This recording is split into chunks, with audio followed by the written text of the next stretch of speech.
In this video, we're going to take a look at how to set up and use the renovated gradebook in FreshGrade Connect. Let's get started.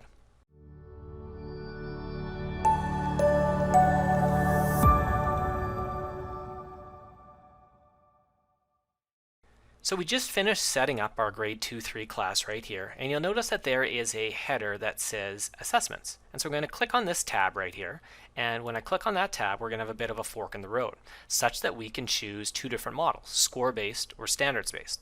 So let's unpack these two different gradebooks.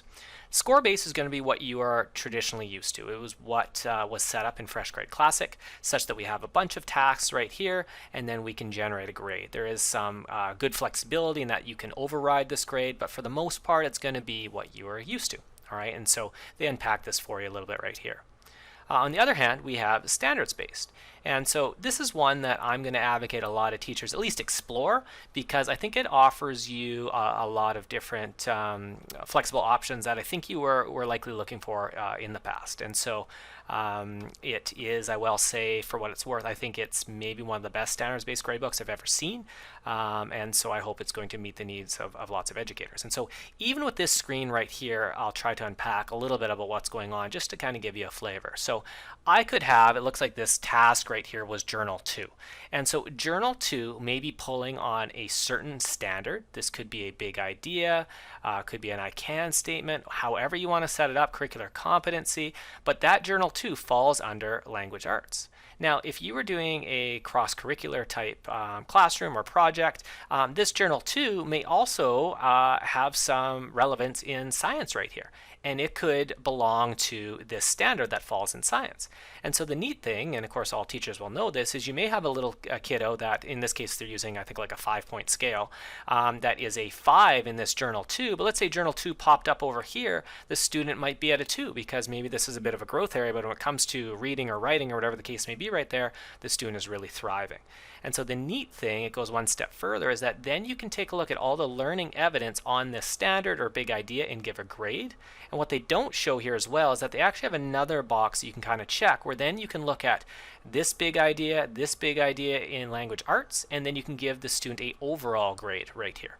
All right, and so like I said, we'll unpack that a little bit further, but for the time being, I'm not going to demonstrate the score-based gradebook. I think it's going to be fairly straightforward, especially once you've seen what we've done here in standards. So I'm going to head in this direction for the time being. Hit next. Okay, and so you'll see what they've done is they've set up my curriculum documents. They have the curriculum documents that came right here, because remember I wanted grade 2-3 in English language arts, math, science, and social. So that's all ready to go. They give you again another preview, just a little bit more close up, like I was showing you, of what this gradebook will look like. All right, so if you wanted to add more curriculum standards that were missing, you have an opportunity to do so here. But again, you can do that also later on if you feel that there's something missing. Okay, so at this stage right here, what we're given is how do you want to assess? So select the assessment scale you'll use most.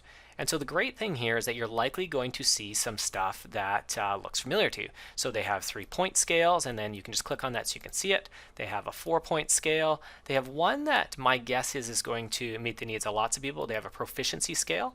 So you'll notice that this language may be the same as your school, and if it isn't, the other cool thing that you can do right here is you can see, you can just edit it.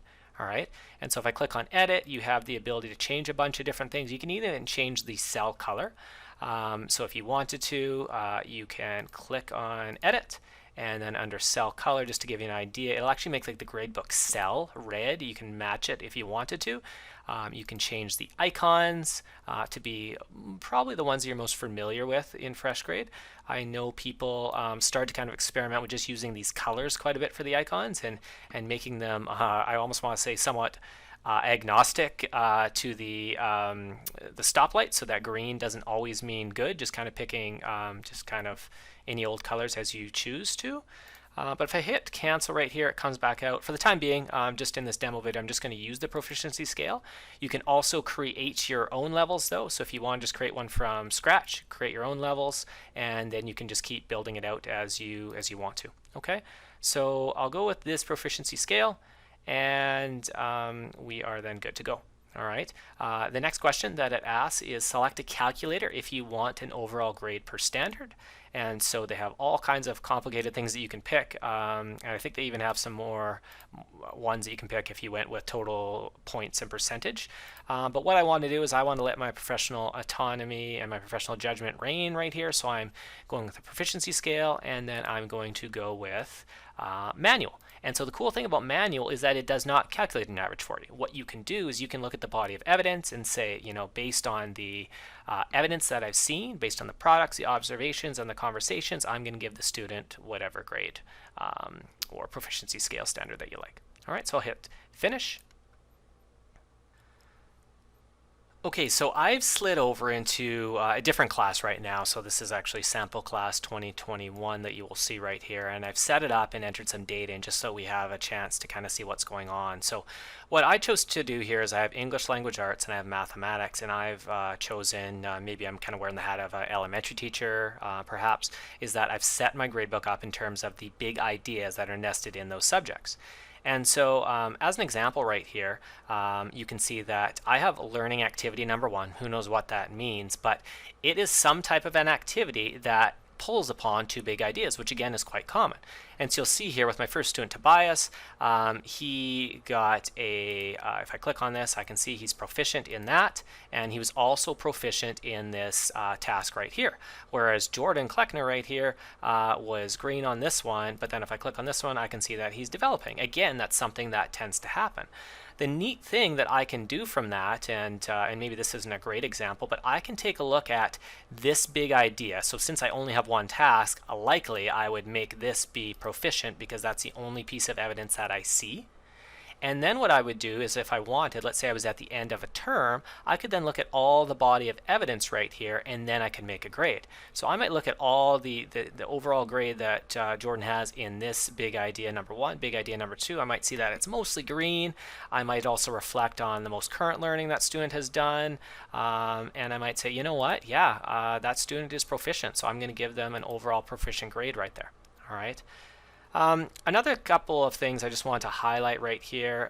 The gradebook is going to take some time for you to dabble with and just see some of the features. A big one right here is this little button.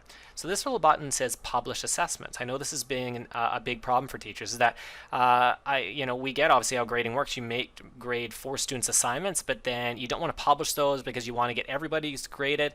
What you can do right here is you'll note how some of these are checked.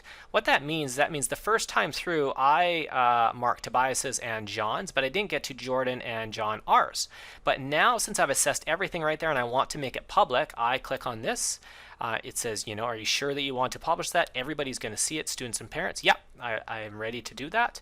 And then what you're going to see is that everything turns to a check. And then let's say for whatever reason you're like, you know what, I didn't want to publish that, I want to unpublish that. You can also hide those things like so.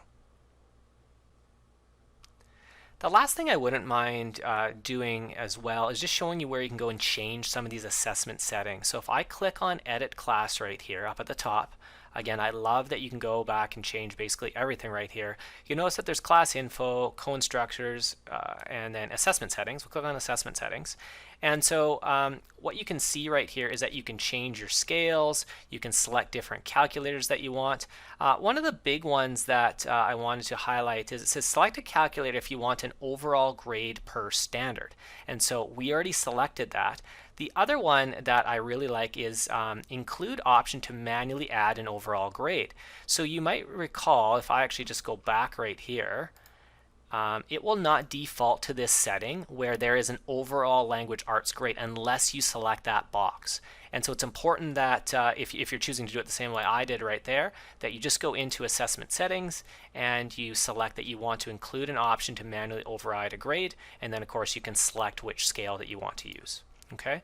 Another thing that's worth noting, depending on what class you're teaching, is that you can also add multiple assessment scales. Maybe you just want to use a yes-no scale for whatever reason. I'm making up, maybe this isn't a great example, but you just want to document if a student brought their physical health and education, gym strip. And so maybe you just want yes-no. It has nothing to do with an overall grade, but you just want to document that. You can go and add a scale that just has a yes-no to it. All right, so I just wanted to mention that you could have that in the gradebook as well. Okay, so hopefully that gives you a bit of an overview of how to use the gradebook feature in FreshGrade Connect.